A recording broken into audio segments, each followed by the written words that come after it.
ਮੁੱਖ ਮੰਤਰੀ ਬਦਲਣ ਦੇ ਨਾਲ ਜਿਹੜੇ ਬਹੁਤ ਵੱਡੀਆਂ ਉਮੀਦਾਂ ਸਿਰਜ ਲਈਆਂ ਸੀ ਜਾਂ ਜਿਹੜੇ ਬਹੁਤ ਵੱਡੀਆਂ ਆਸਾਂ ਲਗਾ ਲਈਆਂ ਸੀ, ਲੱਗਣ ਲੱਗ ਪਿਆ ਸੀ ਕਿ ਹੁਣ ਕੋਈ ਬਹੁਤ ਵੱਡਾ ਕ੍ਰਿਸ਼ਮਾ ਵਾਪਰਨ ਜਾ ਰਿਹਾ ਹੈ। ਪੰਜਾਬ ਦੇ ਲੋਕ ਉਸ ਉਮੀਦ ਦੇ ਸਨਮੁਖ ਇਹ ਸਵਾਲ ਕਰਨ ਲੱਗੇ ਨੇ ਕਿ ਯਾਰ ਇਸ ਸਾਰੀ ਕਵਾਇਦ ਵਿੱਚੋਂ ਨਿਕਲਿਆ ਕੀ। ਕੈਪਟਨ ਸਾਹਿਬ ਨੂੰ ਹਟਾ ਕੇ ਚੰਨੀ ਸਾਹਿਬ ਨੂੰ ਕੁਰਸੀ ਤੇ ਬਿਠਾ ਦਿੱਤਾ ਗਿਆ ਤਾਂ ਫਿਰ ਹੁਣ ਇਹ ਸਵਾਲ 1-2 ਮਹੀਨੇ ਬਾਅਦ ਕਰਨਾ ਸੱਚੀ ਮੁੱਚੀ ਦਿਲਚਸਪ ਹੋ ਜਾਂਦਾ ਕਿ ਕੀ ਇਸ ਸਾਰੀ ਕਵਾਇਦ ਵਿੱਚੋਂ ਕਾਂਗਰਸ ਨੂੰ ਕੁਝ ਹਾਸਲ ਹੋਇਆ। ਪੁਰਾਣੇ ਮੁੱਖ ਮੰਤਰੀ ਕੈਪਟਨ ਸਾਹਿਬ ਨੇ ਪੰਜਾਬ ਦੇ ਵਿੱਚ ਇੱਕ ਨਵੀਂ ਪਾਰਟੀ ਬਣਾਈ। ਇਹ ਬੜਾ ਦਿਲਚਸਪ ਸਵਾਲ ਹੈ ਕਿ ਉਹ ਭਾਜਪਾ ਵਿੱਚ ਨਹੀਂ ਗਏ, ਲੇਕਿਨ ਉਹਨਾਂ ਨੇ ਬਿਲਕੁਲ ਕਲੀਅਰ ਕਰਤਾ ਕਿ ਉਹ ਭਾਜਪਾ ਨਾਲ ਮਿਲ ਕੇ ਹੀ ਨਵੀਂ ਪਾਰਟੀ ਬਣਾ ਰਹੇ ਨੇ। ਨਾ ਸਿਰਫ ਉਹਨਾਂ ਨੇ ਇਹ ਗੱਲ ਕਹੀ ਹੈ, ਬਲਕਿ ਜੇ ਤੁਸੀਂ ਪਿਛਲੇ 10 ਦਿਨਾਂ ਦੇ ਉਹਨਾਂ ਦੇ ਬਿਆਨ ਸੁਣੋ ਤਾਂ ਉਹ ਰਾਸ਼ਟਰਵਾਦ ਦੇ ਹੱਕ ਵਿੱਚ ਠੀਕ ਉਸ ਤਰੀਕੇ ਦੇ ਬਿਆਨ ਦੇ ਰਹੇ ਨੇ ਜਿਵੇਂ ਭਾਜਪਾ ਦਿੰਦੀ ਹੈ। ਜੇ ਆਪਾਂ ਕਹੀਏ ਕਿ ਖੁਦ ਚੰਨੀ ਸਾਹਿਬ ਜਿਹੜੇ ਨੇ ਉਹ ਵੀ ਸਿੱਧੂ ਸਾਹਿਬ ਦੇ ਨਾਲ ਕੋਈ ਬਹੁਤ ਵਧੀਆ ਰਿਲੇਸ਼ਨ ਵਿੱਚ ਨਜ਼ਰ ਨਹੀਂ ਆ ਰਹੇ। ਉਹਨਾਂ ਦੀ ਬਤੌਰ ਟੀਮ ਜਿਹੜੀ ਹੈ ਉਹਨਾਂ ਦੇ ਵਿੱਚ ਵਖਰੇਵਾਂ ਸਾਫ਼ ਨਜ਼ਰ ਆ ਰਿਹਾ। ਹਾਈ ਕਮਾਂਡ ਕੋਸ਼ਿਸ਼ ਕਰ ਰਿਹਾ। ਹਰੀਸ਼ ਰਾਵਤ ਜੀ ਬਦਲੇ ਜਾ ਚੁੱਕੇ ਨੇ, ਉਹਨਾਂ ਦੀ ਥਾਂ ਦੇ ਉੱਪਰ ਨਵੇਂ ਰਾਵਤ ਜੀ ਆ ਚੁੱਕੇ ਨੇ। ਤਾਂ ਜਿਹੜੀ ਇੱਕ ਉਮੀਦ ਬਣੀ ਸੀ, ਨਾ ਮਾਫੀਆ ਖਤਮ ਹੋਇਆ, ਨਾ ਸਮੱਸਿਆਵਾਂ ਖਤਮ ਹੋਈਆਂ, ਨਾ ਪੰਜਾਬ ਦੇ ਵਿੱਚ ਕੇਂਦਰ ਦੀ ਦਖਲਅੰਦਾਜ਼ੀ ਖਤਮ ਹੋਈ ਹੈ, ਸਗੋਂ ਪੰਜਾਬ ਦੇ ਵਿੱਚ ਕੇਂਦਰ ਦੀ ਦਖਲਅੰਦਾਜ਼ੀ ਵੱਧ ਗਈ। ਪੰਜਾਬ ਦੇ ਲੋਕ ਕਾਂਗਰਸ ਕੋਲੋਂ ਸਵਾਲ ਪੁੱਛਦੇ ਨੇ, ਉਹ ਉਹਨਾਂ ਕੋਲੋਂ 4.5 ਸਾਲ ਦਾ ਹਿਸਾਬ ਤਾਂ ਲੈਣਾ ਹੀ ਚਾਹੁੰਦੇ ਨੇ।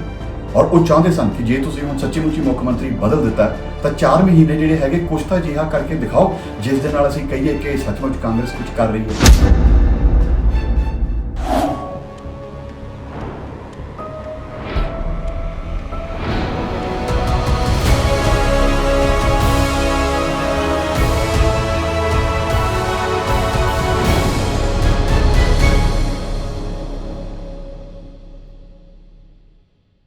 ਸ਼ਾਇਦ ਤੁਹਾਨੂੰ ਯਾਦ ਹੋਵੇ ਕਿ ਕੁਝ ਦਿਨ ਪਹਿਲਾਂ ਤੁਹਾਨੂੰ ਇੱਕ ਨਵੇਂ ਮੁੱਖ ਮੰਤਰੀ ਮਿਲੇ ਨੇ ਪੰਜਾਬ ਦੇ ਵਿੱਚ। ਆਪ ਪੰਜਾਬੀਆਂ ਨੂੰ ਇੱਕ ਨਵੇਂ ਮੁੱਖ ਮੰਤਰੀ ਮਿਲੇ ਨੇ। ਸ਼ਾਇਦ ਸ਼ਬਦ ਮੈਂ ਇਸ ਲਈ ਇਸਤੇਮਾਲ ਕਰ ਰਿਹਾ ਕਿਉਂਕਿ ਪੰਜਾਬ ਦੇ ਲੋਕਾਂ ਨੇ ਮੁੱਖ ਮੰਤਰੀ ਬਦਲਣ ਦੇ ਨਾਲ ਜਿਹੜੇ ਬਹੁਤ ਵੱਡੀਆਂ ਉਮੀਦਾਂ ਸਿਰਜ ਲਈਆਂ ਸੀ ਜਾਂ ਜਿਹੜੇ ਬਹੁਤ ਵੱਡੀਆਂ ਆਸਾਂ ਲਗਾ ਲਈਆਂ ਸੀ, ਲੱਗਣ ਲੱਗ ਪਿਆ ਸੀ ਕਿ ਹੁਣ ਕੋਈ ਬਹੁਤ ਵੱਡਾ ਕ੍ਰਿਸ਼ਮਾ ਵਾਪਰਨ ਜਾ ਰਿਹਾ ਹੈ। ਪੰਜਾਬ ਦੇ ਲੋਕ ਉਸ ਉਮੀਦ ਦੇ ਸਨਮੁਖ ਇਹ ਸਵਾਲ ਕਰਨ ਲੱਗੇ ਨੇ ਕਿ ਯਾਰ ਇਸ ਸਾਰੀ ਕਵਾਇਦ ਵਿੱਚੋਂ ਨਿਕਲਿਆ ਕੀ, ਮਿਲਿਆ ਕੀ, ਪੰਜਾਬ ਦਾ ਕੀ ਭਲਾ ਹੋਇਆ। ਛੱਡੋ ਪੰਜਾਬ ਨੂੰ, ਪੰਜਾਬ ਦਾ ਭਲਾ ਤਾਂ ਪਿਛਲੇ ਕਈ ਦਹਾਕਿਆਂ ਤੋਂ ਨਹੀਂ ਹੋਇਆ। ਜਦੋਂ ਵੀ ਕਿਤੇ ਕੋਈ ਰਾਜਨੀਤਿਕ ਸੱਤਾ ਬਦਲੀ, ਉਹ ਬਦਲੀ, ਪਰ ਪੰਜਾਬ ਦੀ ਕਿਸਮਤ ਨਹੀਂ ਬਦਲੀ। ਹੁਣ ਤਾਂ ਇਦਾਂ ਲੱਗਣ ਲੱਗ ਪਿਆ ਕਿ ਪੰਜਾਬ ਸਿਰਫ ਗਵਾਉਣ ਦੇ ਲਈ ਹੈ। ਪਰ ਇਹ ਸਵਾਲ ਬਹੁਤ ਇੰਟਰਸਟਿੰਗ ਹੈ, ਬਹੁਤ ਦਿਲਚਸਪ ਹੈ ਕਿ ਕੀ ਕਾਂਗਰਸ ਨੇ ਇਸ ਸਾਰੀ ਕਵਾਇਦ ਵਿੱਚੋਂ ਕੁਝ ਹਾਸਲ ਕੀਤਾ। ਆਫ ਕੋਰਸ ਮੁੱਖ ਮੰਤਰੀ ਕਾਂਗਰਸ ਨੇ ਬਦਲੇ, ਲੋਕਾਂ ਦੇ ਕਹਿਣ ਤੇ ਨਹੀਂ ਬਦਲਿਆ, ਆਪਣੀ ਹੀ ਪਾਰਟੀ ਦੇ ਕੁਝ ਅਸੰਤੁਸ਼ਟ ਵਿਧਾਇਕਾਂ ਦੇ ਕਹਿਣ ਤੇ ਬਦਲਿਆ। ਨਵਜੋਤ ਸਿੰਘ ਸਿੱਧੂ ਤੇ ਉਹਨਾਂ ਦੀ ਜਿਹੜੀ ਪੂਰੀ ਦੀ ਪੂਰੀ ਵਿਧਾਇਕਾਂ ਦੀ ਟੀਮ ਸੀ, ਉਹ ਲਗਾਤਾਰ ਪ੍ਰੈਸ਼ਰ ਪਾ ਰਹੀ ਸੀ ਕਿਉਂਕਿ ਉਹਨਾਂ ਨੂੰ ਡਰ ਸੀ ਕਿ 4.5 ਸਾਲ ਪੰਜਾਬ ਦਾ ਕੋਈ ਕੰਮ ਨਹੀਂ ਕੀਤਾ। ਜਦੋਂ ਲੋਕਾਂ ਵਿੱਚ ਜਾਵਾਂਗੇ ਤਾਂ ਲੋਕ ਸਵਾਲ ਕਰਨਗੇ। ਤਾਂ ਲੋਕਾਂ ਨੇ ਤਾਂ ਸਵਾਲ ਜਿਹੜੇ ਹੈ ਉਹ 5 ਸਾਲਾਂ ਬਾਅਦ ਵੋਟਾਂ ਵੇਲੇ ਹੀ ਕਰਨੇ ਹੁੰਦੇ ਨੇ। ਉਹਨਾਂ ਨੂੰ ਆਪਣਾ ਪਾਲਾ ਮਾਰਦਾ ਸੀ। ਉਹਨਾਂ ਦੇ ਪ੍ਰੈਸ਼ਰ ਅਧੀਨ ਕੈਪਟਨ ਸਾਹਿਬ ਨੂੰ ਹਟਾ ਕੇ ਚੰਨੀ ਸਾਹਿਬ ਨੂੰ ਕੁਰਸੀ ਤੇ ਬਿਠਾ ਦਿੱਤਾ ਗਿਆ। ਤਾਂ ਫਿਰ ਹੁਣ ਇਹ ਸਵਾਲ 1-2 ਮਹੀਨੇ ਬਾਅਦ ਕਰਨਾ ਸੱਚੀ ਮੁੱਚੀ ਦਿਲਚਸਪ ਹੋ ਜਾਂਦਾ ਕਿ ਕੀ ਇਸ ਸਾਰੀ ਕਵਾਇਦ ਵਿੱਚੋਂ ਕਾਂਗਰਸ ਨੂੰ ਕੁਝ ਹਾਸਲ ਹੋਇਆ, ਕਿੰਨਾ ਕੁਝ ਹਾਸਲ ਹੋਇਆ ਤੇ ਕੀ ਕੁਝ ਬਦਲੇ ਵਿੱਚ ਉਹਨਾਂ ਨੇ ਗਵਾ ਲਿਆ। ਸੋ ਪੰਜਾਬ ਪਲੱਸ ਦੇ ਅੱਜ ਦੇ ਇਸ ਐਪੀਸੋਡ ਦੇ ਵਿੱਚ ਮੈਂ ਤੁਹਾਡੇ ਨਾਲ ਇਸ ਵਿਸ਼ੇ ਉੱਪਰ ਹੀ ਗੱਲ ਕਰਨ ਜਾ ਰਿਹਾ ਕਿ ਕੈਪਟਨ ਤੋਂ ਚੰਨੀ ਤੱਕ ਇਸ ਸਾਰੀ ਕਵਾਇਦ ਦੇ ਵਿੱਚ ਕਾਂਗਰਸ ਨੇ, ਪੰਜਾਬ ਕਾਂਗਰਸ ਨੇ ਕੀ ਹਾਸਲ ਕੀਤਾ ਤੇ ਕੀ ਗਵਾਇਆ। ਜੇ ਹਾਸਲ ਕੀਤਾ ਤਾਂ ਕੀ, ਜੇ ਗਵਾਇਆ ਤਾਂ ਕੀ ਤੇ ਕਿਉਂ। ਸਭ ਤੋਂ ਪਹਿਲਾਂ ਆਪਾਂ ਕਾਂਗਰਸ ਦੀ ਮੌਜੂਦਾ ਸਥਿਤੀ ਵੇਖਦੇ ਹਾਂ। ਇਹਦਾ ਤੁਹਾਨੂੰ ਪਤਾ ਲੱਗ ਹੀ ਗਿਆ ਕਿ ਪੁਰਾਣੇ ਮੁੱਖ ਮੰਤਰੀ ਕੈਪਟਨ ਸਾਹਿਬ ਨੇ ਪੰਜਾਬ ਦੇ ਵਿੱਚ ਇੱਕ ਨਵੀਂ ਪਾਰਟੀ ਬਣਾਈ ਹੈ। ਹਾਂ ਤੱਕ ਇਹ ਉਹਨਾਂ ਨੇ ਆਪਣਾ ਨਾਮ ਜ਼ਾਹਿਰ ਨਹੀਂ ਕੀਤਾ। ਮੇਬੀ ਇਹ ਜਦੋਂ ਬ੍ਰੌਡਕਾਸਟ ਹੋਏਗਾ ਇਹ ਪ੍ਰੋਗਰਾਮ ਤਾਂ ਮੇਬੀ ਉਦੋਂ ਤੱਕ ਉਹ ਆਪਣਾ ਨਾਮ ਵੀ ਜ਼ਾਹਿਰ ਕਰ ਚੁੱਕੇ ਹੋਣ, ਪਰ ਉਹਨਾਂ ਨੇ ਇੱਕ ਨਵੀਂ ਪਾਰਟੀ ਬਣਾਈ ਹੈ। ਇਹ ਬੜਾ ਦਿਲਚਸਪ ਸਵਾਲ ਹੈ ਕਿ ਉਹ ਭਾਜਪਾ ਵਿੱਚ ਨਹੀਂ ਗਏ। ਹਾਲਾਂਕਿ ਜਦੋਂ ਉਹਨਾਂ ਨੂੰ ਅਹੁਦੇ ਤੋਂ ਲਾਇਆ ਗਿਆ ਸੀ ਤੇ ਉਹ ਨਾਰਾਜ਼ ਸਨ। ਉਹਨਾਂ ਨੇ ਕਿਹਾ ਸੀ ਕਿ ਮੇਰੇ ਲਈ ਬਹੁਤ ਸਾਰੀਆਂ ਆਪਸ਼ਨਸ ਖੁੱਲੀਆਂ ਨੇ, ਤਾਂ ਅਸੀਂ ਉਮੀਦ ਇਹ ਕਰ ਰਹੇ ਸੀ ਜਾਂ ਸਾਰੇ ਹੀ ਇਹ ਉਮੀਦ ਕਰ ਰਹੇ ਸਨ ਕਿ ਉਹ ਭਾਜਪਾ ਵਿੱਚ ਚਲੇ ਜਾਣਗੇ। ਉਹ ਭਾਜਪਾ ਵਿੱਚ ਤਾਂ ਨਹੀਂ ਗਏ, ਲੇਕਿਨ ਉਹਨਾਂ ਨੇ ਬਿਲਕੁਲ ਕਲੀਅਰ ਕਰਤਾ ਕਿ ਉਹ ਭਾਜਪਾ ਨਾਲ ਮਿਲ ਕੇ ਹੀ ਨਵੀਂ ਪਾਰਟੀ ਬਣਾ ਰਹੇ ਨੇ। ਉਹਨਾਂ ਨੇ ਇੱਥੋਂ ਤੱਕ ਵੀ ਕਿਹਾ ਕਿ ਅਸੀਂ ਲੋੜ ਪੈਣ 'ਤੇ ਸੀਟਾਂ ਦੀ ਲੈ ਦੇ ਕਰਾਂਗੇ। ਨਾ ਸਿਰਫ ਉਹਨਾਂ ਨੇ ਇਹ ਗੱਲ ਕਹੀ ਹੈ, ਬਲਕਿ ਜੇ ਤੁਸੀਂ ਪਿਛਲੇ 10 ਕੁ ਦਿਨਾਂ ਦੇ ਉਹਨਾਂ ਦੇ ਬਿਆਨ ਸੁਣੋ ਤਾਂ ਉਹ ਰਾਸ਼ਟਰਵਾਦ ਦੇ ਹੱਕ ਵਿੱਚ ਠੀਕ ਉਸ ਤਰੀਕੇ ਦੇ ਬਿਆਨ ਦੇ ਰਹੇ ਨੇ ਜਿਵੇਂ ਭਾਜਪਾ ਦਿੰਦੀ ਹੈ। ਜਿਵੇਂ ਕਿ ਉਹ ਪਾਕਿਸਤਾਨ ਤੋਂ ਡਰ ਵਿਖਾ ਰਹੇ ਨੇ ਔਰ ਕਹਿ ਰਹੇ ਨੇ ਪੰਜਾਬ ਦੇ ਹਾਲਾਤ ਖਰਾਬ ਹੋ ਜਾਣਗੇ ਔਰ BSF ਦੇ ਅੰਦਰ ਆਉਣ ਦਾ ਸਵਾਗਤ ਕਰ ਰਹੇ ਨੇ। ਇਹੋ ਜਿਹੇ ਬਿਆਨ ਤੁਸੀਂ ਜਾਣਦੇ ਹੋ ਜਦੋਂ ਸੈਂਟਰ ਜਿਹੜਾ ਹੈ ਉਹ ਦਿੰਦਾ ਆਮ ਤੌਰ ਤੇ, ਜਦੋਂ ਖਾਸ ਤੌਰ ਤੇ ਪੰਜਾਬ ਨੂੰ ਡਿਸਟਰਬ ਕਰਨਾ ਹੋਵੇ। ਤਾਂ ਇਹ ਗੱਲ ਬਿਲਕੁਲ ਕਲੀਅਰ ਹੈ ਕਿ ਕੈਪਟਨ ਸਾਹਿਬ ਜਿਹੜੇ ਨੇ ਉਹ ਨਾਰਾਜ਼ ਹੋ ਚੁੱਕੇ ਨੇ ਕਾਂਗਰਸ ਦੇ ਨਾਲ। ਇਹੀ ਇਸ ਸਾਰੀ ਕਵਾਇਦ ਦਾ ਪਹਿਲਾ ਸਾਈਡ ਇਫੈਕਟ ਹੈ।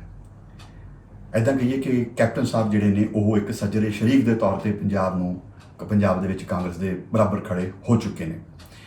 ਬਾਕੀ ਲੋਕਾਂ ਦੀ ਸਥਿਤੀ ਦੇਖਦੇ ਹਾਂ। ਨਵਜੋਤ ਸਿੰਘ ਸਿੱਧੂ ਨੇ, ਉਹਨਾਂ ਦੇ ਅੱਜ ਵੀ ਜੇ ਕਹੀਏ ਕਿ ਪੰਜਾਬ ਸਰਕਾਰ ਨਾਲ, ਆਪਣੀ ਹੀ ਕਾਂਗਰਸ ਸਰਕਾਰ ਦੇ ਨਾਲ ਸਬੰਧ ਸੁਖਾਵੇਂ ਹੋ ਚੁੱਕੇ ਨੇ, ਅਜਿਹਾ ਵੀ ਨਹੀਂ ਹੈ। ਉਹ ਲਗਾਤਾਰ ਆਪਣੀ ਹੀ ਸਰਕਾਰ ਦੇ ਨਾਲ ਟਕਰਾਅ ਦੇ ਮੋੜ ਵਿੱਚ ਨੇ। ਲਗਾਤਾਰ ਉਹਨਾਂ ਨੇ ਕੁਝ ਟਵੀਟ ਕੀਤੇ ਨੇ। ਇਹ ਠੀਕ ਹੈ ਕਿ ਉਹਨਾਂ ਦੇ ਮੁੱਦੇ ਜਿਹੜੇ ਨੇ ਫਿਰ ਉਹ ਪੰਜਾਬ ਪੱਖੀ ਨੇ, ਉਹ ਉਹੀ ਪੰਜਾਬ ਦੇ ਮੁੱਦੇ ਚੱਕ ਰਹੇ ਨੇ ਜਿਨ੍ਹਾਂ ਬਾਰੇ ਵਰਤਮਾਨ ਸਰਕਾਰ ਭਾਵ ਚੰਨੀ ਸਾਹਿਬ ਦੀ ਸਰਕਾਰ ਗੱਲ ਨਹੀਂ ਕਰ ਰਹੀ। ਉਹਨਾਂ ਦਾ ਟਕਰਾਅ ਤਾਂ ਉਦੋਂ ਹੀ ਸ਼ੁਰੂ ਹੋ ਗਿਆ ਸੀ ਜਿੱਦਣ ਸਹੋਤਾ ਸਾਹਿਬ ਨੂੰ ਔਰ ਦਿਓਲ ਸਾਹਿਬ ਦੀ ਨਿਯੁਕਤੀ ਹੋਈ ਸੀ। ਉਸ ਦਿਨ ਤੋਂ ਲਗਾਤਾਰ ਉਹ ਆਪਣੀ ਹੀ ਸਰਕਾਰ ਦੇ ਨਾਲ ਟਕਰਾਅ ਦੇ ਰਸਤੇ ਚੱਲ ਰਹੇ ਨੇ। ਉਹਨਾਂ ਨੇ ਇੱਥੋਂ ਤੱਕ ਕਿ ਰੈਜ਼ਿਗਨੇਸ਼ਨ ਵੀ ਦਿੱਤਾ ਸੀ। ਸੋ ਉਹ ਇੱਕ ਵਾਰੀ ਫਿਰ ਜਿਹੜੇ ਨਵਜੋਤ ਸਿੰਘ ਸਿੱਧੂ ਨੇ ਉਹ ਆਪਣੀ ਹੀ ਸਰਕਾਰ ਦੇ ਨਾਲ ਟਕਰਾਅ ਦੇ ਮੋੜ ਵਿੱਚ ਨੇ। ਔਰ ਨਾ ਸਿਰਫ ਉਹ ਟਕਰਾਅ ਦੇ ਮੋੜ ਵਿੱਚ ਨੇ ਬਲਕਿ ਬਾਕੀ ਲੋਕ ਵੀ, ਈਵਨ ਜੇ ਆਪਾਂ ਕਹੀਏ ਕਿ ਖੁਦ ਚੰਨੀ ਸਾਹਿਬ ਜਿਹੜੇ ਨੇ ਉਹ ਵੀ ਸਿੱਧੂ ਸਾਹਿਬ ਦੇ ਨਾਲ ਕੋਈ ਬਹੁਤ ਵਧੀਆ ਰਿਲੇਸ਼ਨ ਵਿੱਚ ਨਜ਼ਰ ਨਹੀਂ ਆ ਰਹੇ। ਉਹਨਾਂ ਦੀ ਬਤੌਰ ਟੀਮ ਜਿਹੜੀ ਹੈ ਉਹ ਉਹਨਾਂ ਦੇ ਵਿੱਚ ਵਖਰੇਵਾਂ ਸਾਫ਼ ਨਜ਼ਰ ਆ ਰਿਹਾ। ਹਾਈ ਕਮਾਂਡ ਕੋਸ਼ਿਸ਼ ਕਰ ਰਿਹਾ। ਹਰੀਸ਼ ਰਾਵਤ ਜੀ ਬਦਲੇ ਜਾ ਚੁੱਕੇ ਨੇ, ਉਹਨਾਂ ਦੀ ਥਾਂ ਦੇ ਉੱਪਰ ਨਵੇਂ ਰਾਵਤ ਜੀ ਆ ਚੁੱਕੇ ਨੇ ਔਰ ਉਹ ਪੰਜਾਬ ਦਾ ਇੱਕ ਨਵਾਂ ਪ੍ਰਭਾਰੀ ਉਹਨਾਂ ਨੂੰ ਲਾਇਆ ਗਿਆ, ਇੰਚਾਰਜ ਲਗਾਇਆ ਗਿਆ। ਔਰ ਚੰਨੀ ਸਾਹਿਬ ਤੇ ਨਵਜੋਤ ਸਿੰਘ ਸਿੱਧੂ ਦੀ ਇੱਕ ਮੀਟਿੰਗ ਵੀ ਹੋ ਚੁੱਕੀ ਹੈ ਜਿਸ ਤੋਂ ਸਾਫ਼ ਇਸ਼ਾਰਾ ਮਿਲਦਾ ਹੈ ਕਿ ਨਵਜੋਤ ਸਿੰਘ ਸਿੱਧੂ ਤੇ ਚੰਨੀ ਸਾਹਿਬ ਦੇ ਵਿਚਕਾਰ ਵੀ ਸਭ ਕੁਝ ਠੀਕ ਨਹੀਂ ਚੱਲ ਰਿਹਾ। ਔਰ ਇਸ ਤੋਂ ਇਲਾਵਾ ਕੁਝ ਹੋਰ ਨੇਤਾ ਨੇ ਕਾਂਗਰਸ ਦੇ ਜਿਨ੍ਹਾਂ ਕੋਲੇ ਮੁੱਖ ਮੰਤਰੀ ਦੀ ਕੁਰਸੀ ਆਂਦੀ ਰਹਿ ਗਈ, ਜਿਵੇਂ ਕਿ ਸੁਨੀਲ ਜਾਖੜ ਸਾਹਿਬ ਨੇ ਔਰ ਸੁਖਜਿੰਦਰ ਸਿੰਘ ਰੰਧਾਵਾ ਨੇ। ਔਰ ਉਹਨਾਂ ਦੇ ਨਾਮ ਆ ਚੁੱਕੇ ਸਨ, ਉਹਨਾਂ ਨੂੰ ਵਧਾਈਆਂ ਦਿੱਤੀਆਂ ਜਾ ਚੁੱਕੀਆਂ ਸਨ ਜਦੋਂ ਉਹ ਡਰਾਮਾ ਹੋ ਰਿਹਾ ਸੀ ਮੁੱਖ ਮੰਤਰੀ ਬਦਲਣ ਦਾ। ਤੇ ਕਿਤੇ ਨਾ ਕਿਤੇ ਉਹਨਾਂ ਦੇ ਮਨ ਅੰਦਰ ਵੀ ਟੀਸ ਹੈ ਔਰ ਉਹ ਇੱਦਾਂ ਕਹੀਏ ਕਿ ਕਿਤੇ ਨਾ ਕਿਤੇ ਉਹ ਜਿਹੜੇ ਨੇ ਉਹਨਾਂ ਦੇ ਧੜੇ ਜਿਹੜੇ ਨੇ ਉਹ ਪੱਕੇ ਹੋ ਚੁੱਕੇ ਹੋਣਗੇ ਔਰ ਚੰਨੀ ਸਾਹਿਬ ਦਾ ਆਪਣਾ ਇੱਕ ਧੜਾ ਬਣ ਚੁੱਕਿਆ ਹੋਏਗਾ। ਹਾਲਾਂਕਿ ਨਵਜੋਤ ਸਿੰਘ ਸਿੱਧੂ ਹੋਰਾਂ ਨੇ ਜਦੋਂ ਚੰਨੀ ਸਾਹਿਬ ਦੇ ਨਾਮ ਦੇ ਉੱਪਰ ਸਹਿਮਤੀ ਦਿੱਤੀ, ਇੱਕ ਦੋ ਦਿਨ ਉਹ ਚੰਨੀ ਸਾਹਿਬ ਦੇ ਨਾਲ ਉਹਨਾਂ ਦੀ ਬਾਂਹ ਫੜੀ, ਹਰ ਥਾਂ ਨਜ਼ਰ ਵੀ ਆਏ। ਲੇਕਿਨ ਮੈਂ ਉਸ ਦਿਨ ਵੀ ਕਿਹਾ ਸੀ ਕਿ ਅੱਜ ਉਹ ਇਹ ਸੋਚਦੇ ਨੇ ਕਿ ਚੰਨੀ ਸਾਹਿਬ ਜਦੋਂ ਚਾਹਣਗੇ ਜਾਂ 2022 ਦੇ ਵਿੱਚ ਉਹਨਾਂ ਲਈ ਕੁਰਸੀ ਖਾਲੀ ਕਰ ਦੇਣਗੇ। ਲੇਕਿਨ ਉਹ ਇਸ ਭੁਲੇਖੇ ਦੇ ਵਿੱਚ ਨਾ ਰਹਿਣ, ਕਿਉਂਕਿ ਜਦੋਂ ਕਿਸੇ ਨੂੰ ਇੱਕ ਵਾਰੀ ਕੁਰਸੀ ਮਿਲ ਜਾਂਦੀ ਹੈ ਕਿਸੇ ਦਾ ਵੀ ਛੱਡਣ ਨੂੰ ਦਿਲ ਨਹੀਂ ਕਰਦਾ ਤੇ ਉਹ ਚੀਜ਼ ਹੁੰਦੀ ਨਜ਼ਰ ਆ ਵੀ ਰਹੀ ਹੈ। ਸੋ ਹੁਣ ਚੰਨੀ ਸਾਹਿਬ ਦਾ ਵੀ ਇੱਕ ਧੜਾ ਜਿਹੜਾ ਕਿ ਉਸ ਵੇਲੇ ਨਹੀਂ ਸੀ, ਕਿਉਂਕਿ ਚੰਨੀ ਸਾਹਿਬ ਕਦੇ ਵੀ ਭਾਵੇਂ ਇੱਕ ਬਹੁਤ ਹੀ ਇੱਕ ਇੱਦਾਂ ਕਹੋ ਕਿ ਸਾਈਡ ਦੇ ਉੱਪਰ ਜਾਂ ਆਪਣੇ ਆਪ ਦੇ ਵਿੱਚ ਰਹਿਣ ਵਾਲੇ ਜਿਹੜੇ ਆਗੂ ਸਨ, ਤਾਂ ਮੂਰਲੀ ਕਤਾਰ ਦੇ ਨੇਤਾਵਾਂ ਵਿੱਚ ਉਹਨਾਂ ਨੂੰ ਕਦੇ ਗਿਣਿਆ ਨਹੀਂ ਸੀ ਜਾਂਦਾ। ਉਹ ਕਿਸੇ ਧੜੇ ਦਾ ਪਾਰਟ ਜ਼ਰੂਰ ਹੋਣਗੇ ਲੇਕਿਨ ਉਹ ਇੱਕ ਧੜਾ ਹੋਣਗੇ, ਉਸ ਵੇਲੇ ਤੱਕ ਇਹ ਸਥਿਤੀ ਨਹੀਂ ਸੀ। ਲੇਕਿਨ ਅੱਜ ਉਹ ਇੱਕ ਸ਼ਕਤੀਸ਼ਾਲੀ ਧੜਾ ਬਣ ਚੁੱਕੇ ਨੇ ਜਿਨ੍ਹਾਂ ਦੇ ਨਾਲ ਪੂਰੀ ਦੀ ਪੂਰੀ ਬਿਊਰੋਕ੍ਰੇਸੀ ਹੈ। ਔਰ ਕਿਤੇ ਨਾ ਕਿਤੇ ਇੱਦਾਂ ਕਹੀਏ ਕਿ ਭਾਵੇਂ ਉਹ ਕੈਪਟਨ ਸਾਹਿਬ ਦੇ ਖਿਲਾਫ ਬਿਆਨ ਦਿੰਦੇ ਨਜ਼ਰ ਆ ਰਹੇ ਨੇ, ਪਰ ਕਿਤੇ ਨਾ ਕਿਤੇ ਲੱਗਦਾ ਹੈ ਕਿ ਉਹਨਾਂ ਦੀ ਕੈਪਟਨ ਸਾਹਿਬ ਦੇ ਨਾਲ ਵੀ ਕਿਤੇ ਨਾ ਕਿਤੇ ਨੇੜਤਾ ਹੈ। ਅਗਾਂਹ ਚੱਲ ਕੇ ਮੈਂ ਗੱਲ ਕਰਾਂਗਾ ਕਿ ਮੇਰੀ ਇਸ ਸੋਚ ਦੀ ਵਜ੍ਹਾ ਕੀ ਹੈ। ਤਾਂ ਸਥਿਤੀ ਇਹ ਹੈ ਕਿ ਕਾਂਗਰਸ ਧੜੇਬੰਦੀ ਦਾ ਅੰਦਰੂਨੀ ਟਕਰਾਅ ਦਾ ਸ਼ਿਕਾਰ ਹੈ। ਕੈਪਟਨ ਸਾਹਿਬ ਦੇ ਰੂਪ ਦੇ ਵਿੱਚ ਇੱਕ ਸੱਜਰਾ ਸ਼ਰੀਕ ਜਿਹੜਾ ਹੈ ਉਹ ਉਹਨਾਂ ਦੇ ਲਈ ਖੜਾ ਹੋ ਚੁੱਕਿਆ ਹੈ। ਤਾਂ ਇਹ ਵਰਤਮਾਨ ਸਥਿਤੀ ਕਾਂਗਰਸ ਦੀ ਹੈ। ਹੁਣ ਲੋਕਾਂ ਨੇ ਸਵਾਲ ਕਰਨਾ ਸ਼ੁਰੂ ਕਰ ਦਿੱਤਾ ਹੈ ਕਿ ਕਾਂਗਰਸ ਦੇ ਵਿੱਚ ਚੇਂਜ ਆਈ ਹੈ, ਇਹਦਾ ਪੰਜਾਬ ਨੂੰ ਕੀ ਫਾਇਦਾ ਹੋਇਆ। ਜਿੱਥੋਂ ਤੱਕ ਚੰਨੀ ਸਾਹਿਬ ਦੀ ਗੱਲ ਹੈ, ਬਤੌਰ ਮੁੱਖ ਮੰਤਰੀ ਮੈਂ ਚਾਹਾਂਗਾ ਕਿ ਅਸੀਂ ਉਹਨਾਂ ਕੋਲੋਂ ਜਿਹੜੀ ਉਮੀਦ ਲਗਾਈ ਉਹ ਸਾਡੀ ਉਮੀਦ ਬਹੁਤ ਵਧੀਆ ਨਹੀਂ ਸੀ, ਕਿਉਂਕਿ ਉਹਨਾਂ ਕੋਲ ਇੱਕ ਤਾਂ 4 ਮਹੀਨੇ ਸਨ ਔਰ ਉਹ ਕੋਈ ਉਹਨਾਂ ਦਾ ਬਹੁਤ ਜ਼ਿਆਦਾ ਐਕਸਪੀਰੀਅੰਸ ਨਹੀਂ ਸੀ ਬਹੁਤ ਵੱਡੀ ਕਿਸੇ ਅਹੁਦੇ ਨੂੰ ਸੰਭਾਲਣ ਦਾ। ਤਾਂ ਅਸੀਂ ਕਹੀਏ ਕਿ ਉਹਨਾਂ ਨੇ ਕੋਈ ਬਹੁਤ ਵੱਡਾ ਕ੍ਰਿਸ਼ਮਾ ਕਰਨਾ ਸੀ, ਖਾਸ ਤੌਰ ਤੇ ਜਦੋਂ ਬਹੁਤ ਕਾਂਗਰਸ ਦੇ ਵਿੱਚ ਬਹੁਤ ਖਿੱਚੋ ਤਾਣ ਹੈ, ਉਹ ਕੋਈ ਬਹੁਤ ਵੱਡਾ ਕ੍ਰਿਸ਼ਮਾ ਕਰ ਸਕਦੇ ਸੀ। ਇਹ ਉਮੀਦ ਹੀ ਉਹਨਾਂ ਕੋਲੋਂ ਸਹੀ ਨਹੀਂ ਸੀ। ਪਰ ਪ੍ਰੋਬਲਮ ਪੰਜਾਬ ਦੇ ਲੋਕਾਂ ਦੀ ਹੈ। ਪੰਜਾਬ ਦੇ ਲੋਕ ਕਾਂਗਰਸ ਕੋਲੋਂ ਸਵਾਲ ਪੁੱਛਦੇ ਨੇ, ਉਹ ਉਹਨਾਂ ਕੋਲੋਂ ਸਾਡੇ 4 ਸਾਲ ਦਾ ਹਿਸਾਬ ਤਾਂ ਲੈਣਾ ਹੀ ਚਾਹੁੰਦੇ ਨੇ ਔਰ ਉਹ ਚਾਹੁੰਦੇ ਸਨ ਕਿ ਜੇ ਤੁਸੀਂ ਹੁਣ ਸੱਚੀ ਮੁੱਚੀ ਮੁੱਖ ਮੰਤਰੀ ਬਦਲ ਦਿੱਤਾ ਤਾਂ 4 ਮਹੀਨੇ ਜਿਹੜੇ ਹੈਗੇ ਕੁਛ ਤਾਂ ਅਜਿਹਾ ਕਰਕੇ ਦਿਖਾਓ ਜਿਸ ਦੇ ਨਾਲ ਅਸੀਂ ਕਹੀਏ ਕਿ ਸੱਚਮੁੱਚ ਕਾਂਗਰਸ ਕੁਝ ਕਰ ਰਹੀ ਹੈ। ਤੇ ਪ੍ਰੋਬਲਮ ਇਹ ਹੈ ਕਿ ਪੰਜਾਬ ਦੇ ਲੋਕਾਂ ਨੂੰ ਇਹ ਜਿਹੜੇ 4 ਮਹੀਨੇ ਵਿੱਚ ਚੰਨੀ ਸਾਹਿਬ ਦੀ ਜਿਹੜੀ ਕਾਰਗੁਜ਼ਾਰੀ ਹੈ, ਮੈਂ ਫਿਰ ਕਹਿ ਦਿੰਦਾ ਕਿ ਉਹ ਆਪਣੀ ਥਾਂ ਤੇ ਫਸੇ ਹੋਏ ਨੇ, ਪਰ ਪੰਜਾਬ ਦੇ ਲੋਕਾਂ ਦੀਆਂ ਉਮੀਦਾਂ ਨੂੰ ਮੀਟ ਨਹੀਂ ਕਰ ਪਾ ਰਹੀ। ਉਹਨਾਂ ਦੇ ਬਰਾਬਰ ਇਹ ਇੱਕ ਬਹੁਤ ਚਿੰਤਾ ਵਾਲਾ ਵਿਸ਼ਾ ਹੈ ਕਿ ਚੰਨੀ ਸਾਹਿਬ ਦੀ ਸਰਕਾਰ ਜਿਹੜੀ ਹੈ ਉਹ ਕਿਸੇ ਵੀ ਤਰੀਕੇ ਦੇ ਨਾਲ ਪੰਜਾਬ ਦੇ ਲੋਕਾਂ ਨੂੰ ਕੋਈ ਹੌਸਲਾ ਦਿੰਦੀ ਨਜ਼ਰ ਨਹੀਂ ਆ ਰਹੀ। ਇਹਦੇ ਕੁਝ ਕਾਰਨ ਨੇ। ਮੈਂ ਉਹਨਾਂ ਕਾਰਨਾਂ ਦੇ ਉੱਪਰ ਤੁਹਾਡੇ ਨਾਲ ਇਸ ਨਜ਼ਰੀਏ ਤੋਂ ਗੱਲ ਕਰਨੀ ਚਾਹਾਂਗਾ। ਸਭ ਤੋਂ ਪਹਿਲੀ ਗੱਲ ਇਹ ਕਿ ਆਓ ਦੇਖੀਏ ਕਿ ਆਪਾਂ ਕਾਂਗਰਸ ਨੇ ਇਸ ਸਾਰੀ ਕਵਾਇਦ ਦੇ ਵਿੱਚ ਹਾਸਲ ਕੀ ਕੀਤਾ। ਔਰ ਜੇ ਤੁਸੀਂ ਮੈਨੂੰ ਪੁੱਛੋ ਕਿ ਕੀ ਹਾਸਲ ਕੀਤਾ ਤਾਂ ਮੈਨੂੰ ਇਦਾਂ ਲੱਗਦਾ ਕਿ ਵੱਧ ਤੋਂ ਵੱਧ ਉਹਨਾਂ ਨੇ ਇੱਕ ਟੈਗ ਹਟਾ ਲਿਆ ਕਿ ਸਾਡੇ ਕੋਲੇ ਇੱਕ ਅਜਿਹਾ ਮੁੱਖ ਮੰਤਰੀ ਨਹੀਂ ਹੈ ਓਪਨਲੀ ਜਿਹੜਾ ਜ਼ਾਹਿਰਾ ਤੌਰ ਦੇ ਉੱਪਰ ਕੇਂਦਰ ਨਾਲ ਮਿਲ ਕੇ ਚੱਲ ਰਿਹਾ ਸੀ, ਔਰ ਕਿਤੇ ਉੱਪਰ ਉਹਦੇ ਉੱਪਰ ਜਿਹੜਾ ਇਲਜ਼ਾਮ ਲੱਗ ਰਿਹਾ ਸੀ ਕਿ ਉਹ ਨਾ ਸਿਰਫ ਅਕਾਲੀ ਦਲ ਦੇ ਨਾਲ ਮਿਲ ਕੇ ਚੱਲ ਰਿਹਾ 75-25 ਦੀ ਸਰਕਾਰ ਚਲਾ ਰਿਹਾ, ਬਲਕਿ ਉਹ ਕਿਤੇ ਨਾ ਕਿਤੇ ਬੇਅਦਬੀ ਕਾਂਡ ਤੇ ਨਸ਼ੇ ਦੇ ਕਾਂਡ ਦੇ ਵਿੱਚੋਂ ਬਚਾਉਣ ਦੀ ਕੋਸ਼ਿਸ਼ ਵੀ ਕਰ ਰਿਹਾ ਜਿਹੜੇ ਪੰਜਾਬ ਦੇ ਕੁਝ ਗੁਨਾਹਕਾਰ ਲੋਕ ਨੇ, ਬੇਅਦਬੀ ਕਾਂਡ ਦੇ ਗੁਨਾਹਕਾਰ ਲੋਕ ਨੇ। ਇਹ ਠੀਕ ਹੈ ਕਿ ਅੱਜ ਕੈਪਟਨ ਸਾਹਿਬ ਨਹੀਂ ਹੈ, ਇਹ ਟੈਗ ਉਹਨਾਂ ਤੋਂ ਹਟ ਗਿਆ ਕਿ ਕੈਪਟਨ ਸਾਹਿਬ ਬਦਲ ਦਿੱਤੇ, ਬਸ ਇੰਨੀ ਕੁ ਉਹਨਾਂ ਦੀ ਪ੍ਰਾਪਤੀ ਹੈ ਕਿ ਉਹਨਾਂ ਨੇ ਟੈਗ ਹਟਾਇਆ, ਪਰ ਬਦਲੇ ਵਿੱਚ ਜੋ ਕੁਝ ਉਹਨਾਂ ਨੇ ਗਵਾਇਆ ਮੈਂ ਕਹਾਂਗਾ ਉਹ ਬਹੁਤ ਜ਼ਿਆਦਾ। ਮੈਨੂੰ ਤਾਂ ਲੱਗਦਾ, ਘੱਟੋ ਘੱਟ ਮੈਂ ਗਲਤ ਹੋ ਸਕਦਾ, ਪਰ ਮੈਨੂੰ ਇਦਾਂ ਲੱਗਦਾ ਕਿ ਬਦਲੇ ਵਿੱਚ ਜੋ ਕੁਝ ਕਾਂਗਰਸ ਨੇ ਗਵਾਇਆ ਉਹ ਕਿਤੇ ਜ਼ਿਆਦਾ ਹੈ। ਸਭ ਤੋਂ ਵੱਡੀ ਗੱਲ ਤਾਂ ਉਹਨਾਂ ਨੇ ਪੰਜਾਬੀਆਂ ਦੀ ਆਸ ਗਵਾ ਲਈ ਹੈ, ਉਮੀਦ ਗਵਾ ਲਈ ਹੈ। ਜਦੋਂ ਕੈਪਟਨ ਸਾਹਿਬ ਚੇਂਜ ਹੋਏ, ਕਿਉਂਕਿ ਇਲਜ਼ਾਮ ਤਾਂ ਸਾਰੇ ਕੈਪਟਨ ਸਾਹਿਬ ਉੱਪਰ ਲੱਗ ਰਹੇ ਸਨ, ਔਰ ਕਿਤੇ ਨਾ ਕਿਤੇ ਕਾਂਗਰਸ ਦੀ ਸਟ੍ਰੈਟਜੀ ਸੀ ਕਿ ਜੇ ਕੈਪਟਨ ਸਾਹਿਬ ਨੂੰ ਹਟਾ ਦੇਂਗੇ ਤਾਂ ਲੋਕਾਂ ਨੂੰ ਅਸੀਂ ਕਹਿਣ ਜੋਗੇ ਹੋ ਜਾਵਾਂਗੇ ਕਿ ਦੇਖੋ ਕੈਪਟਨ ਸਾਹਿਬ ਕੁਝ ਨਹੀਂ ਸੀ ਕਰ ਰਹੇ, ਕਾਂਗਰਸ ਕਰਨਾ ਚਾਹੁੰਦੀ ਸੀ ਔਰ ਹੁਣ ਅਸੀਂ ਕੁਝ ਨਾ ਕੁਝ ਕਰਾਂਗੇ। ਤਾਂ ਪੰਜਾਬੀਆਂ ਅੰਦਰ ਆਟੋਮੈਟਿਕਲੀ ਇੱਕ ਉਮੀਦ ਜਾਗ ਪਈ। ਤੇ ਹੁਣ 2 ਮਹੀਨੇ ਦੇ ਵਿੱਚ ਨਾ ਹੋਣਾ ਵੱਖਰੀ ਗੱਲ ਹੈ, ਕੁਝ ਹੋ ਨਹੀਂ ਰਿਹਾ, ਨਾ ਹੋਣਾ ਵੱਖਰੀ ਗੱਲ ਹੈ। ਮੈਂ ਫਿਰ ਕਹਿ ਦਿੰਦਾ ਕਿ ਚੰਨੀ ਸਾਹਿਬ ਕੋਲੇ ਇਨਫ ਸਮਾਂ ਨਹੀਂ ਸੀ, ਕਾਫੀ ਸਮਾਂ ਨਹੀਂ ਸੀ, ਉਹ ਬਿਲਕੁਲ ਨਵੇਂ ਸਮ ਤੇ ਆਪਾਂ ਕਹੀਏ ਕਿ ਉਹ ਬਹੁਤ ਕੁਝ ਸਿੱਖ ਜਾਣਾ ਸੀ, ਉਹਨਾਂ ਨੇ ਅਜਿਹਾ ਨਹੀਂ ਸੀ। ਪਰ ਪ੍ਰੋਬਲਮ ਇਹ ਹੈ ਕਿ ਜੋ ਕੁਝ ਪੰਜਾਬੀਆਂ ਨੂੰ ਨਜ਼ਰ ਆ ਰਿਹਾ ਹੈ ਉਹ ਬਹੁਤ ਭੈੜਾ ਹੈ। ਉਹ ਇਹ ਹੈ ਕਿ ਇਹ ਸਰਕਾਰ, ਚੰਨੀ ਸਾਹਿਬ ਦੀ ਸਰਕਾਰ ਵੀ ਉਵੇਂ ਹੀ ਚੱਲ ਰਹੀ ਹੈ ਜਿਵੇਂ ਕੈਪਟਨ ਸਾਹਿਬ ਦੀ ਸਰਕਾਰ ਚੱਲ ਰਹੀ ਸੀ। ਤਾਂ ਜਿਹੜੀ ਇੱਕ ਉਮੀਦ ਬਣੀ ਸੀ, ਨਾ ਮਾਫੀਆ ਖਤਮ ਹੋਇਆ, ਨਾ ਸਮੱਸਿਆਵਾਂ ਖਤਮ ਹੋਈਆਂ, ਨਾ ਪੰਜਾਬ ਦੇ ਵਿੱਚ ਕੇਂਦਰ ਦੀ ਦਖਲਅੰਦਾਜ਼ੀ ਖਤਮ ਹੋਈ ਹੈ, ਸਗੋਂ ਪੰਜਾਬ ਦੇ ਵਿੱਚ ਕੇਂਦਰ ਦੀ ਦਖਲਅੰਦਾਜ਼ੀ ਵੱਧ ਗਈ ਔਰ ਪੰਜਾਬੀਆਂ ਨੂੰ ਜਿਹੜੀ ਆਸ ਹੋਈ ਸੀ ਉਹ ਟੁੱਟ ਗਈ। ਇਹ ਆਸ ਇਲੈਕਸ਼ਨਾਂ ਵੇਲੇ ਜਗਾਉਣੀ ਚਾਹੀਦੀ ਸੀ ਕਾਂਗਰਸ ਨੂੰ। ਉਹਨਾਂ ਨੇ 4 ਮਹੀਨੇ ਪਹਿਲਾਂ ਪੰਜਾਬੀਆਂ ਅੰਦਰ ਇੱਕ ਆਸ ਜਗਾਈ ਔਰ 4 ਮਹੀਨਿਆਂ ਦੇ ਵਿੱਚ ਮੈਨੂੰ ਲੱਗਦਾ ਹੈ ਕਿ ਇਹ ਆਸ ਸਾਰੀ ਪੂਰੀ ਤਰ੍ਹਾਂ ਖਤਮ ਹੋ ਚੁੱਕੀ ਹੋਏਗੀ। ਇਹ ਕਾਂਗਰਸ ਲਈ ਬਹੁਤ ਵੱਡੀ ਚੁਣੌਤੀ ਬਣਨ ਜਾ ਰਿਹਾ। ਔਰ ਜਿਹੜਾ ਇਸ ਦੇ ਨਾਲ ਕੈਪਟਨ ਸਾਹਿਬ ਨੂੰ ਬਦਲਣ ਦਾ ਜੋ ਵਾਅਦਾ ਮਿਲਿਆ ਸੀ ਉਹ 4 ਮਹੀਨਿਆਂ ਦੇ ਵਿੱਚ ਘਾਟਾ ਵੀ ਹੋ ਸਕਦਾ 4 ਮਹੀਨਿਆਂ ਨੂੰ ਇਹ ਸਵਾਲ ਹੋਰ ਵੱਡਾ ਹੋ ਜਾਏ ਕਿ ਤੁਸੀਂ ਕੈਪਟਨ, ਇੱਕ ਮੁੱਖ ਮੰਤਰੀ ਨੂੰ ਬਦਲਿਆ, ਸਾਰਾ ਪੰਜਾਬ ਹਾਲਾਤ ਤੁਸੀਂ ਨੁਕਸਾਨ ਕਰਤਾ। ਜੇ ਤੁਸੀਂ ਕੁਝ ਬਦਲਣਾ ਹੀ ਨਹੀਂ ਸੀ, ਤੁਸੀਂ ਆਪਣੀਆਂ ਨੀਤੀਆਂ ਨਹੀਂ ਸੀ ਬਦਲਣੀਆਂ ਔਰ ਤੁਸੀਂ ਪੰਜਾਬ ਦੇ ਸੈਟਅਪ ਦੇ ਵਿੱਚ ਕੋਈ ਚੇਂਜ ਨਹੀਂ ਸੀ ਕਰਨੀ, ਤੇ ਫਿਰ ਤੁਸੀਂ ਬਦਲਿਆ ਕਾਹਦੇ ਲਈ? ਇਹਦਾ ਮਤਲਬ ਲੋਕਾਂ ਨੂੰ ਮੂਰਖ ਬਣਾਉਣ ਲਈ। ਇਹ ਸਵਾਲ ਜਿਹੜਾ ਹੈ ਹੋਰ 2-3 ਮਹੀਨਿਆਂ ਨੂੰ ਬਹੁਤ ਵੱਡਾ ਹੁੰਦਾ ਜਾਏਗਾ ਜੇ ਚੰਨੀ ਗਵਰਨਮੈਂਟ ਇੱਦਾਂ ਹੀ ਚੱਲਦੀ ਰਹੀ, ਜਿਸ ਦੇ ਬਾਰੇ ਮੈਂ ਕਹਿ ਸਕਦਾ ਕਿ ਮੰਦੇ ਭਾਗਾਂ ਨੂੰ ਛਵੀ ਇਹ ਬਣਦੀ ਜਾ ਰਹੀ ਹੈ, ਇਮੇਜ ਇਹ ਬਣਦੀ ਜਾ ਰਹੀ ਹੈ ਚੰਨੀ ਸਰਕਾਰ ਦੀ ਕਿ ਇਹ ਕੈਪਟਨ ਸਾਹਿਬ ਦੇ ਨਾਲੋਂ ਵੱਖ ਬਿਲਕੁਲ ਨਹੀਂ ਹੈ। ਜੋ ਕੁਝ ਕੈਪਟਨ ਸਾਹਿਬ ਕਰ ਰਹੇ ਸੀ, ਜਿਹੜੇ ਲੋਕ ਉਹ ਸਰਕਾਰ ਨੂੰ ਚਲਾ ਰਹੇ ਸੀ, ਆਲਮੋਸਟ ਉਵੇਂ ਦੀਆਂ ਹੀ ਨੀਤੀਆਂ ਹੁਣ ਚੱਲ ਰਹੀਆਂ ਨੇ। ਤੀਜੀ ਜਿਹੜੀ ਸਭ ਤੋਂ ਵੱਡੀ ਮੈਨੂੰ ਲੱਗਦਾ ਕਿ ਕਾਂਗਰਸ ਨੇ ਇੱਕ ਬਹੁਤ ਵੱਡਾ ਜੋਖਮ ਲੈ ਲਿਆ, ਉਹ ਜੋਖਮ ਹੈ ਸਿੱਖਾਂ ਨੂੰ ਨਾਰਾਜ਼ ਕਰਨ ਦਾ। ਜੇ ਤੁਹਾਨੂੰ ਯਾਦ ਹੋਵੇ ਤਾਂ ਕੈਪਟਨ ਸਾਹਿਬ ਨੂੰ ਹਟਾਉਣ ਦੇ ਪਿੱਛੇ ਬਹੁਤਾ ਵੱਡਾ ਇਲਜ਼ਾਮ ਇਹ ਸੀ ਕਿ ਉਹ ਬੇਅਦਬੀ ਕਾਂਡ ਦੇ ਦੋਸ਼ੀਆਂ ਨੂੰ ਬਚਾ ਰਹੇ ਨੇ ਤੇ ਉਹ ਚਿੱਟੇ ਦੇ ਦੋਸ਼ੀਆਂ ਨੂੰ ਬਚਾ ਰਹੇ ਨੇ, ਔਰ ਬਚਾਉਣ ਦੇ ਨਾਮ ਵੀ ਉਹੀ ਲਿੱਤੇ ਜਾ ਰਹੇ ਸਨ ਕਿ ਸੁਮੇਧ ਸੈਣੀ ਜੀ ਬਚਾਉਣ ਦੀ ਕੋਸ਼ਿਸ਼ ਕਰ ਰਹੇ ਨੇ ਔਰ ਅਤੁਲ ਨੰਦਾ ਜੀ ਉਹਨਾਂ ਨੂੰ ਬਚਾਉਣ ਦੀ ਕੋਸ਼ਿਸ਼ ਕਰ ਰਹੇ ਨੇ ਜਿਹੜੇ ਕਿ ਸਾਡੇ ਐਡਵੋਕੇਟ ਜਨਰਲ ਸਨ। ਤਾਂ ਇਹ 3-4 ਨਾਮ ਵਾਰ-ਵਾਰ ਆ ਰਹੇ ਸਨ ਕਿ ਪੁਲਿਸ ਉਹਨਾਂ ਨੂੰ ਬਚਾ ਰਹੀ ਹੈ ਔਰ ਸੈਣੀ ਨੂੰ ਬਚਾਇਆ ਜਾ ਰਿਹਾ ਹੈ ਔਰ ਪੰਜਾਬ ਦੇ ਜਿਹੜੇ ਦਿਨਕਰ ਗੁਪਤਾ ਜੀ ਨੇ ਉਹ ਬਚਾ ਰਹੇ ਨੇ, ਉਹਨਾਂ ਦਾ ਨਾਮ ਲਿੱਤਾ ਜਾ ਰਿਹਾ ਸੀ। ਤੇ ਹੁਣ ਘੱਟੋ ਘੱਟ ਸਿੱਖ ਇਹ ਉਮੀਦ ਕਰਦੇ ਸਨ ਕਿ ਜਦੋਂ ਕੈਪਟਨ ਸਾਹਿਬ ਚਲੇ ਗਏ ਤੇ ਚੰਨੀ ਸਾਹਿਬ ਆਉਂਦੇ ਸਾਰ ਬਹੁਤ ਵੱਡਾ ਧਮਾਕਾ ਕਰ ਦੇਣਗੇ, ਲੇਕਿਨ ਅਨਫੋਰਚੂਨੇਟਲੀ ਉੱਥੇ ਵੀ ਇੱਕ ਬਹੁਤ ਵੱਡਾ ਲੋਚਾ ਹੋ ਗਿਆ। ਉਹਨਾਂ ਨੇ ਜਿਹੜੇ 2 ਬੰਦੇ ਜਿਹੜੇ ਬਿਠਾਏ ਉਹਨਾਂ ਨਾਲ ਵੀ ਇਹੀ ਵਿਵਾਦ ਜੁੜਿਆ ਹੋਇਆ ਸੀ ਲੋਕਾਂ ਦੇ, ਉਹਨਾਂ ਉੱਪਰ ਵੀ ਕਿੰਤੂ ਪਰੰਤੂ ਇਹ ਨੇ ਕਿ ਉਹ ਅਕਾਲੀ ਦਲ ਨਾਲ ਜੁੜੇ ਹੋਏ ਲੋਕ ਨੇ, ਦਿਓਲ ਸਾਹਿਬ ਤੇ ਸਹੋਤਾ ਸਾਹਿਬ ਸੀ, ਭਾਵੇਂ ਨਹੀਂ ਸੀ, ਲੇਕਿਨ ਉਹਨਾਂ ਦੀ ਇਮੇਜ ਵੀ ਇਹੋ ਜਿਹੀ ਸੀ ਔਰ ਇਸ ਦਾ ਨੁਕਸਾਨ ਬਹੁਤ ਵੱਡੇ ਪੱਧਰ ਦੇ ਉੱਪਰ ਮੈਨੂੰ ਲੱਗਦਾ ਕਾਂਗਰਸ ਨੂੰ ਹੋਇਆ।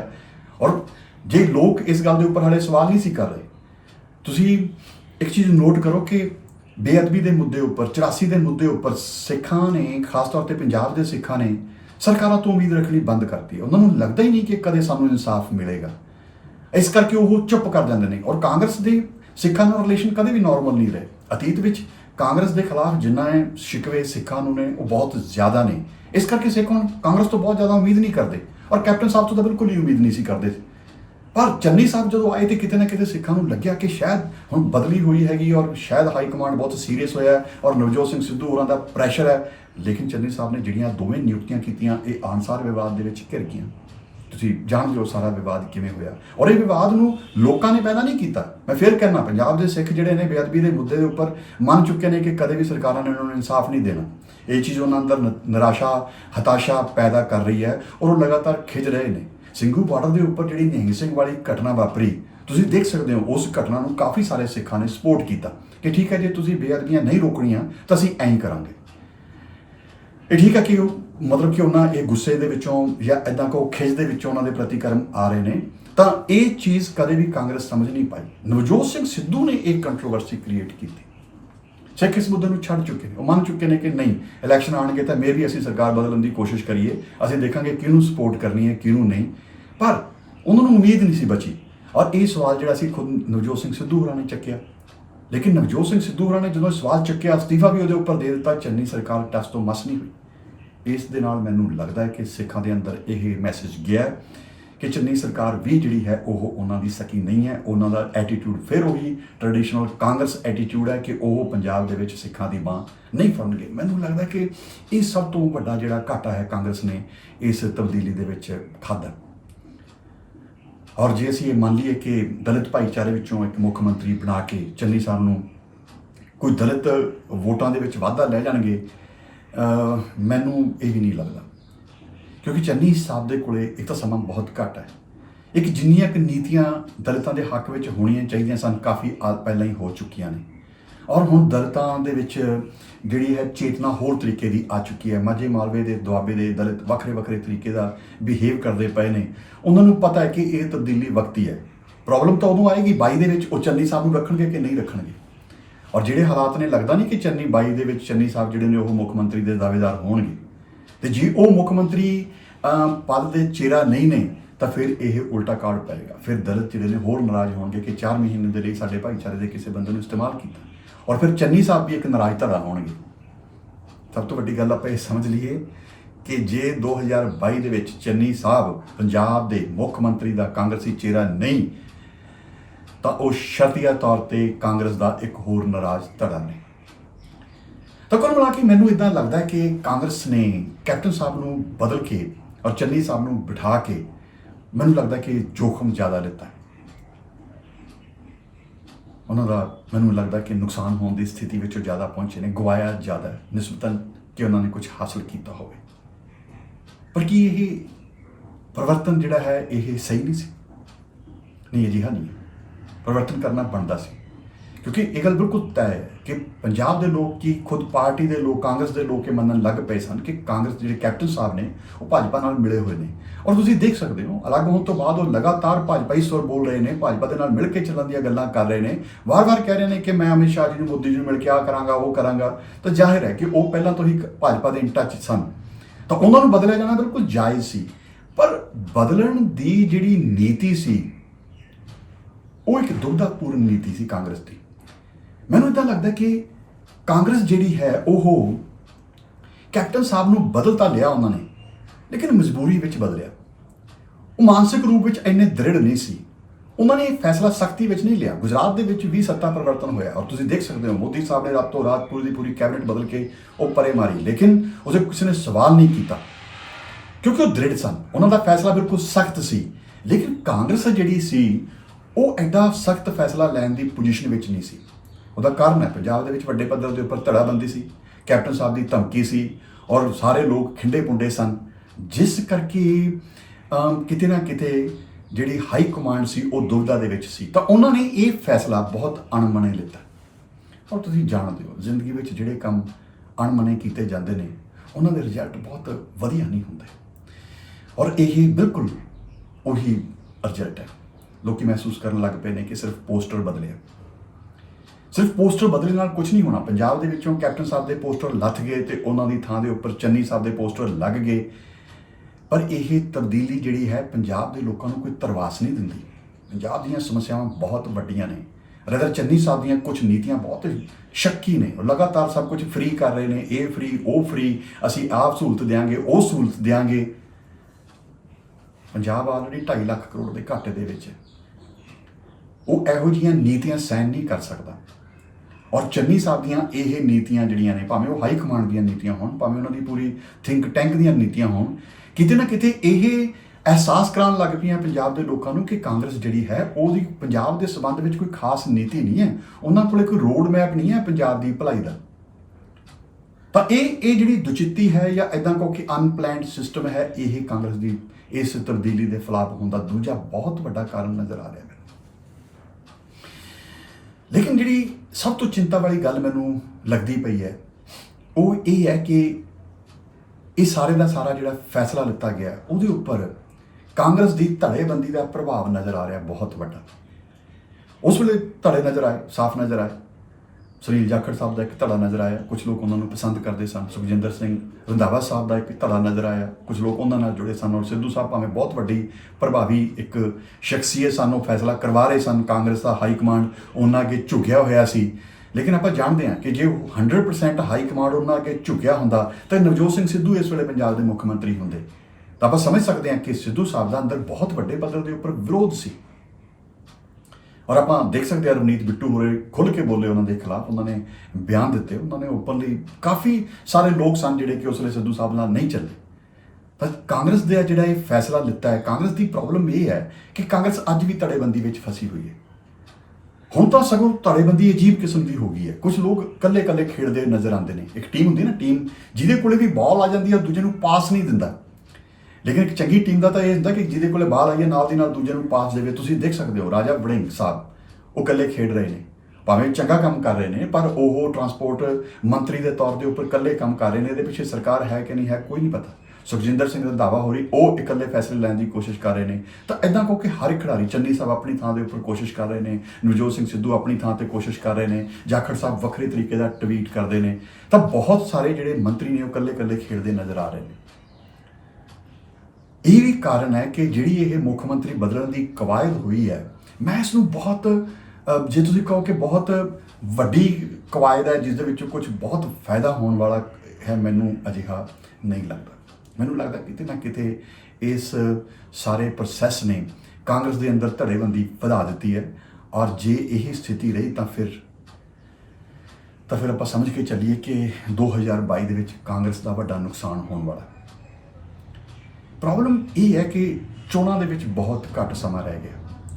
ਚੋਣਾਂ ਸਿਰ ਤੇ ਆਈਆਂ ਖੜੀਆਂ, ਕਿਸੇ ਵੇਲੇ ਵੀ ਪੰਜਾਬ ਦੇ ਵਿੱਚ ਕੋਡ ਆਫ ਕੰਡਕਟ ਲੱਗ ਸਕਦਾ। ਤੇ ਇਸ ਸਮੇਂ ਦੇ ਦੌਰਾਨ ਕਾਂਗਰਸ ਦੀ ਸਭ ਤੋਂ ਵੱਡੀ ਚੁਣੌਤੀ ਇਹੀ ਹੈ ਕਿ ਉਹਨਾਂ ਨੇ ਅਗਾਂਹ ਕਿਸ ਨੂੰ ਐਜ਼ ਮੁੱਖ ਮੰਤਰੀ ਪ੍ਰੋਜੈਕਟ ਕਰਨਾ, ਤੇ ਕਰਨਾ ਵੀ ਇਸ ਤਰੀਕੇ ਨਾਲ ਹੈ ਕਿ ਮਗਰ ਕੋਈ ਧੜੇਬੰਦੀ ਨਾ ਬਚੇ। ਆਪਾਂ ਦੇਖ ਸਕਦੇ ਹਾਂ ਨਵਜੋਤ ਸਿੰਘ ਸਿੱਧੂ ਅੱਜ ਵੀ ਆਪਣੇ ਸਟੈਂਡ ਤੇ ਕਾਇਮ ਨੇ, ਔਰ ਉਹਨਾਂ ਦੇ ਜਿਹੜੇ ਮੁੱਦੇ ਨੇ ਉਹ ਬਹੁਤ ਪ੍ਰਭਾਵਸ਼ਾਲੀ ਨੇ। ਮੈਨੂੰ ਲੱਗਦਾ ਕਿ ਉਹ ਹਾਲੇ ਵੀ ਫਾਇਦੇ ਦੀ ਸਥਿਤੀ ਵਿੱਚ ਨੇ। ਜੇ ਉਹ ਇੱਦਾਂ ਹੀ ਮੁੱਦਿਆਂ ਦੇ ਉੱਪਰ ਅੜੇ ਰਹਿਣਗੇ ਤਾਂ ਉਹਨਾਂ ਦੇ ਸਵਾਲਾਂ ਨੂੰ ਕੱਟਣਾ ਬਹੁਤ ਔਖਾ ਹੋਏਗਾ ਪੂਰੀ ਦੀ ਪੂਰੀ ਕਾਂਗਰਸ ਦੇ ਲਈ ਔਰ ਹਾਈ ਕਮਾਂਡ ਦੇ ਲਈ। ਲੇਕਿਨ ਜਿਵੇਂ ਰਾਜਾ ਵੜਿੰਗ ਸਾਹਿਬ ਕੰਮ ਕਰ ਰਹੇ ਨੇ, ਉਹਨਾਂ ਤੋਂ ਆਉਣ ਵਾਲੇ ਸਮੇਂ ਦੇ ਵਿੱਚ ਜੇ ਕੁਝ ਹੋਰ ਲੋਕ ਕੰਮ ਕਰਨਗੇ ਤਾਂ ਇੱਦਾਂ ਮੰਨ ਕੇ ਚੱਲੀਏ ਕਿ ਮੁੱਖ ਮੰਤਰੀ ਦੇ ਨਵੇਂ ਦਾਅਵੇਦਾਰ ਵੀ ਪੈਦਾ ਹੋ ਜਾਣਗੇ। ਸੋ ਕਾਂਗਰਸ ਦੇ ਲਈ ਹੁਣ ਇੱਕ, ਮੈਨੂੰ ਲੱਗਦਾ ਕਿ ਉਹ ਇਹ ਜਿਹੜਾ ਸਾਰਾ ਪ੍ਰੋਸੈਸ ਕਰਕੇ ਸੰਕਟ ਦੇ ਵਿੱਚ ਫਸ ਚੁੱਕੀ ਹੈ, ਇਸ ਚੋਂ ਨਿਕਲਣ ਦੇ ਲਈ ਉਹਨਾਂ ਨੂੰ ਬਹੁਤ ਦ੍ਰਿੜਤਾ ਦੀ ਲੋੜ ਹੈ, ਜਿਹੜੇ ਕਿ ਹਾਲ ਦੀ ਘੜੀ ਹਾਈ ਕਮਾਂਡ ਦੇ ਵਿੱਚ ਨਜ਼ਰ ਨਹੀਂ ਆਉਂਦਾ। ਮੈਨੂੰ ਨਹੀਂ ਲੱਗਦਾ ਕਿ ਕਾਂਗਰਸ ਦਾ ਹਾਈ ਕਮਾਂਡ ਐਡਾ ਸਟਰੋਂਗ ਹੈ ਕਿ ਉਹ ਕੋਈ ਬਹੁਤ ਸਖਤ ਫੈਸਲਾ ਲਵੇ ਔਰ ਜਿਹੜਾ ਕੋਈ ਬਾਗੀ ਹੋਣ ਦੀ ਕੋਸ਼ਿਸ਼ ਕਰੇ ਉਹਦੇ ਖਿਲਾਫ ਐਕਸ਼ਨ ਲਵੇ। ਇੱਦਾਂ ਦਾ ਨਹੀਂ ਲੱਗਦਾ। ਮੈਨੂੰ ਇੱਦਾਂ ਲੱਗਦਾ ਕਿ ਉਹ ਪੰਜਾਬ ਦੀ ਧੜੇਬੰਦੀ ਦੇ ਅੱਗੇ ਝੁਕੀ ਹੋਈ ਹੈ ਔਰ ਕਾਂਗਰਸ ਦੇ ਲਈ ਜਿਹੜਾ ਹੈ ਆਉਣ ਵਾਲਾ ਸਮਾਂ ਮੈਨੂੰ ਥੋੜ੍ਹਾ ਜਿਹਾ ਔਖਾ ਲੱਗ ਰਿਹਾ।